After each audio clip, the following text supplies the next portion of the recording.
करने वाले हैं रिप्रोडक्टिव हेल्थ के बारे में।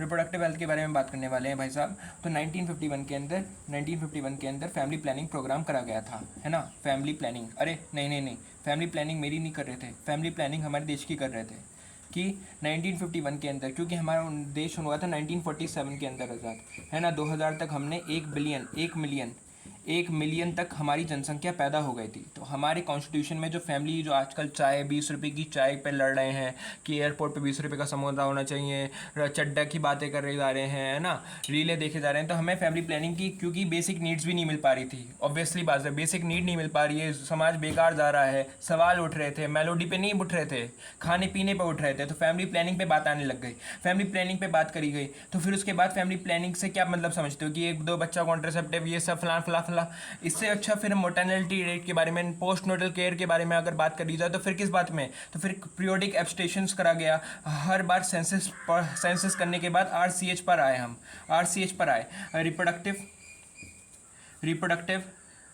Reproductive and plus child health care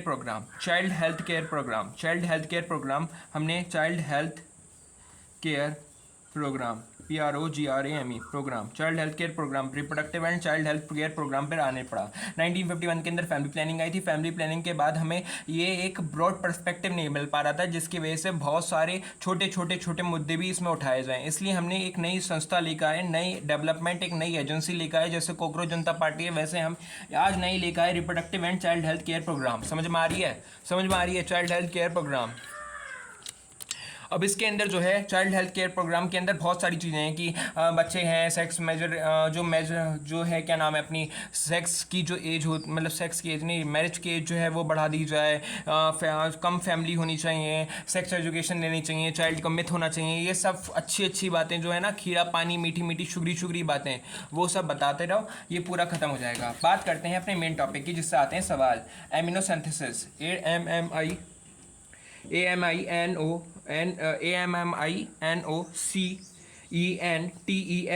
AMINOSINTHESIS, अमीनोसिंथेसिस से क्या क्या मिलता है। अमीनोसिंथेसिस का पहला पॉइंट, अमीनोसिंथेसिस क्या है कि अमीनोटिक AMMINOTIC एमनेटिक फ्लूइड लेते हैं, अपने फ्यूटस, जो यूट्रस में बेबी पल रहा होता है, उसे फीटस कहते हैं। फीटस से एमनेटिक फ्लूइड लेते हैं। एमनेटिक फ्लूइड से हमें क्या पड़ता है, जेनेटिक डिसऑर्डर पता चल जाते हैं कि हमारे बेबी के अंदर जेनेटिक डिसऑर्डर पाए तो नहीं जा रहे हैं। जेनेटिक डिसऑर्डर अगर पाए जाएंगे तो हमारा बेबी सर्वाइव नहीं कर पाएगा इस जालिम दुनिया के अंदर, इसलिए हम उसका एबॉर्शन करवा देते हैं। परंतु genetic as by name genetic, अगर मैंने कहा है जेनेटिक डिसऑर्डर के बारे में बताया जा रहा है, तो जेनेटिक जीन्स को एनालाइज करा जाएगा। जीन्स को एनालाइज कर हमें ये पता चल जाएगा कि हमारी बच्चा है या लड़की है। अगर लड़की है तो मार देंगे, मैं नहीं मारूंगा, जो है बड़े बुड्ढे तुम्हारे जो हैं हिंदू मुसलमान, ये सब मार देंगे, क्योंकि गांव में ऐसे ही माना जाता है। हरियाणा में क्यों कम है, चलो मेरी तो बातें ही गलत हैं। हरियाणा में मार दिया जाता है। हरियाणा में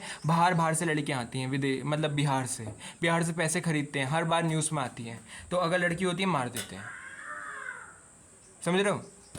इसलिए एमनियोटिक फ्लूइड आया, ये पूरी कहानी थी एमनियोटिक फ्लूइड की। मैंने 4 पॉइंट बता दिए, तुम बोर्ड में लिख देना। NCERT मैंने रीड करवा देखी है, वो भी देख लो।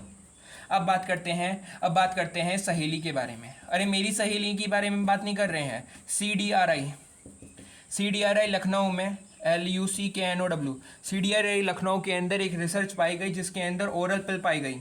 ओरल पिल ये कॉन्ट्रासेप्टिव मेथड है। कॉन्ट्रासेप्टिव CONCTRACTIV, कॉन्ट्रासेप्टिव जो ओयो के अंदर मादर होता है ना, कॉन्ट्रासेप्टिव पिल है। ये कॉन्ट्रासेप्टिव पिल है कि ये जो है कोइटस को मना कर देती है ना। तो ये क्या है, इसके अंदर 2 पॉइंट है। ये एक नॉन स्टेरॉयडल पिल है,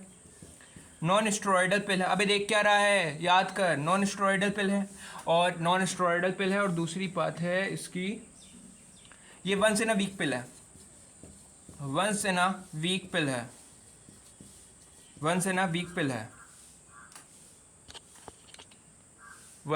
पिल है। अब बात करते हैं, CDRI लखनऊ की बात करी है, अब बात करते हैं कॉन्ट्रासेप्टिव की। एक बात और कर लेते हैं, 1900 के अंदर हमारी देश के अंदर कितनी वर्ल्ड पॉपुलेशन के बारे में बात करते हैं, और अपने इंडिया वर्सेस इंडिया पॉपुलेशन। अब बात कर रहे हैं पॉपुलेशन की।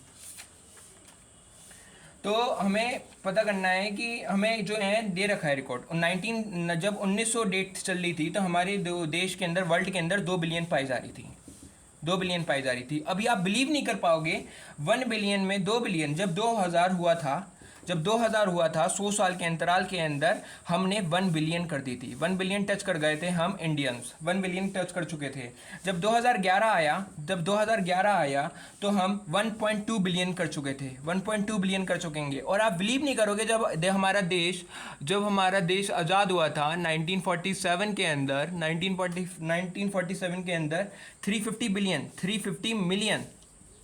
350 मिलियन व्यूज़ नहीं आ रहे थे, इतने हमारी पॉपुलेशन थी।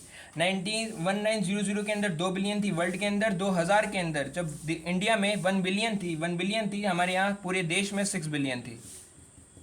सिर्फ पूरे देश में जितनी भी कंट्रियाँ हैं उसमें 5 बिलियन थी, हमारे देश में ही 1 बिलियन पाई जा रही थी। 2011 के अंदर 7.2 बिलियन थी। इससे नाराज होकर हमारे देश ने बढ़ा दी। अब बात करते हैं कॉन्ट्रासेप्टिव्स के बारे में। अब बात करते हैं कॉन्ट्रासेप्टिव के बारे में।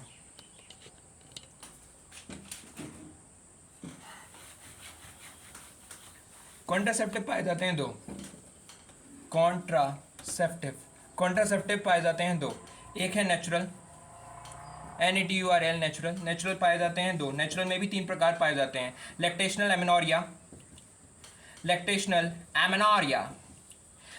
एमेनोरिया का फंडा यही है कि जब भी ब्रेस्ट फीडिंग करवाई जाती है, जब तक ब्रेस्ट फीडिंग करवाई जाती है, ऑलमोस्ट 6 मंथ, हमारी NCERT बोलती है 6 मंथ तक आपको ब्रेस्ट फीडिंग करवानी है। आप भी समझ लीजिएगा, ब्रेस्ट BRESTH ब्रेस्ट फीडिंग करवाते हैं, तब तक आप कोइटस कर दीजिएगा, तब तक आप करिए, सही है, तब तक आप करिए, मज़े करिए, है ना, 6 मंथ तक। पर ये जो है फेलियर है, ये है ना। अब दूसरा आता है periodic withdrawal system, withdrawal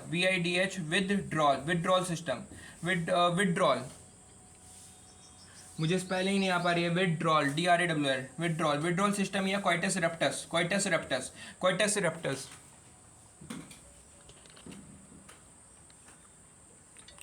withdrawal system या कोइटस इरप्टस में क्या है, जब आपका पेनिस हो रहा हो, सीमन आने वाला हो, तभी आप उसे इजैकुलेट कर दीजिएगा, तब आप उसे निकाल दीजिए, विड्रॉल कर लीजिए, आप बच जाएंगे, है ना। पीरियोडिक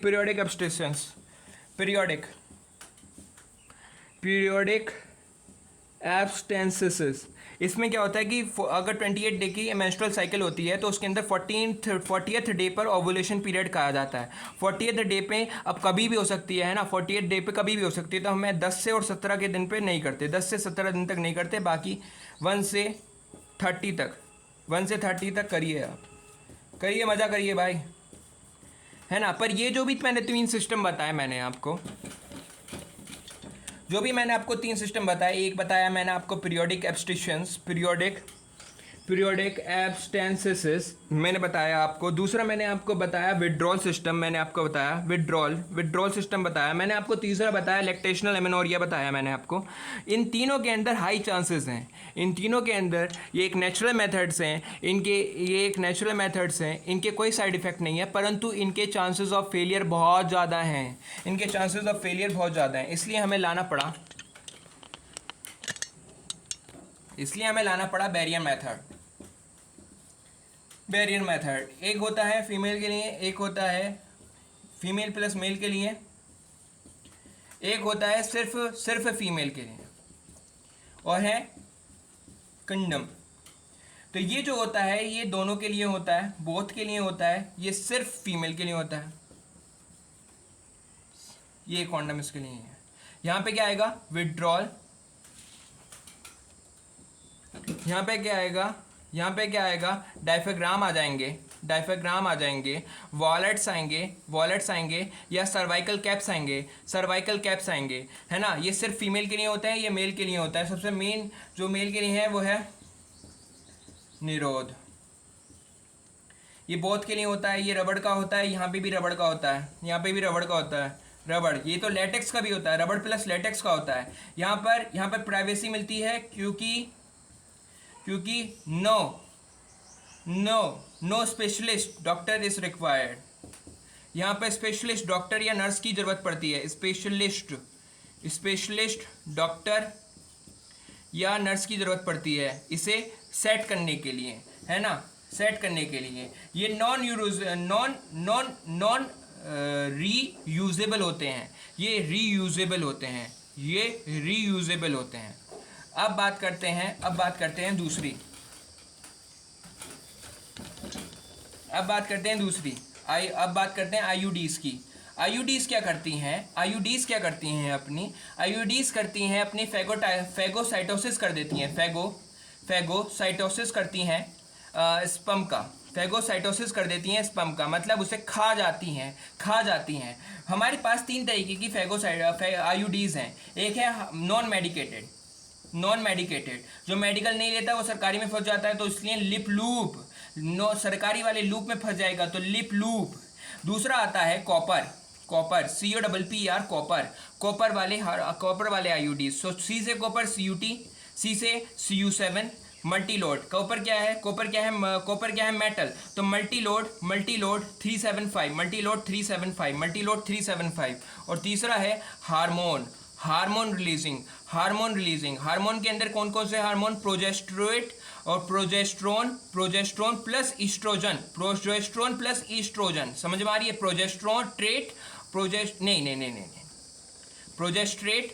PROGESTRAT, प्रोजेस्ट्रेट, और LNG20, वो मैं कुछ और बता रहा था आपको इम्प्लांट्स के बारे में, है ना। तो ये 3 होते हैं, ये याद करने होंगे भाई। जो मैंने ट्रिक बताई है उससे याद कर लो तो ज़्यादा एफिशिएंट रहोगे आप। अब मैंने जो आईयूडीज़ बताई, मैंने आपको बताई, ये तो एग्जाम्पल मैंने पीछे बता दिए, मैंने आपको अब बता देता हूँ मैं। आईयूडीज़ जो नॉन मेडिकेटेड होती है, जो मैंने ये है, आईयूडीज़ क्या करती हैं? फैगोसाइटोसिस कर देती हैं स्पर्म का। जो कॉपर वाली होती हैं वो बहुत बदतमीज होती हैं। कॉपर वाली क्या कर देती हैं? आपके कॉपर वाली जो होती हैं स्पर्म को ऐसा तोड़ती हैं, ये भी फैगोसाइटोसिस कर लड़के को स्पर्म ही तोड़ती हैं, ये भी स्पर्म तोड़ती हैं, क्योंकि इसकी मोटिलिटी खराब कर देती हैं, इसकी जो है स्पीड को कम कर देती हैं, मोटिलिटी को कम कर देती हैं, सप्रेस कर देती हैं स्पर्म को। पर जो हार्मोन वाली होती है ना, वो फीमेल को तोड़ती हैं, वो क्या करती हैं? अनसुटेबल कर देती हैं, यूट्रस को अनसुटेबल कर देती हैं, सर्वाइकल के म्यूकस को खराब कर देती हैं, ताकि स्पर्म ही नहीं घूम पाए, है ना, समझ रहे हो? अब आ जाते हैं ओरल पिल्स पर या इम्प्लांट्स पर। दोनों में सिर्फ एक ही फॉर्मूला लगता है, दोनों पे प्रोजेस्ट्रोन या ईस्ट्रोजन दोनों लगता है, प्रोजेस्ट्रोन या ईस्ट्रोजन दोनों ले लो, ओरल पिल्स या इम्प्लांट्स हो। ओरल पिल क्या है? एज माय नेम पिल्स, दवाई होती हैं, टैबलेट्स होती हैं, ये 21 डेज लेती हैं आफ्टर अ 7 डे गैप्स। सहेली के बारे में मैंने अभी आपको बताया था, नॉन स्टेरॉइडल पिन है, 1 in a week पिल है, CDRI लखनऊ के अंदर बनाया गया था। अब ये इम्प्लांट्स के अंदर क्या होता है? प्रोजेस्ट्रोन प्लस ईस्ट्रोजन, यहाँ पे भी प्रोजेस्ट्रोन प्लस ईस्ट्रोजन का ही वो केमिकल लिया जाता है, यहाँ पर भी केमिकल लिया जाता है, ये सरफेस पर लगाए जाते हैं, ये मुंह में लिए जाते हैं, 21 डेज की गैप में लिए जाते हैं ओरल पिल्स। ये इम्प्लांट्स जो होते हैं या आईयूडीज जो होते हैं, पूरा आईयूडीज का जो टॉपिक है वो बहुत ज़्यादा वो है, वाइडली एक्सेप्टेड है, क्योंकि वह गैप देने में, तो बच्चों में भी गैप देने में, 6 साल का गैप देने में, 1 साल का गैप देने में बहुत ज़्यादा वाइडली यूजफुल है। ये इनसे जो भी कॉन्ट्रासेप्टिव मेथड्स हैं, इनके फ़ायदे तो हैं, इनका फ़ायदा सिर्फ एक है कि आपको बचा लेंगे, आपको नई खुशियाँ में बचा देंगे, परंतु इसके बहुत सारे कैंसर है, इसके बहुत सारे मिसयूज़ हैं, इसके बहुत सारे साइड इफेक्ट हैं। आपके एब्डोमेन पेन होगा, आपको कैंसर हो सकता है, ब्रेस्ट कैंसर हो सकता है, बहुत सारी दिक्कतें हैं इससे।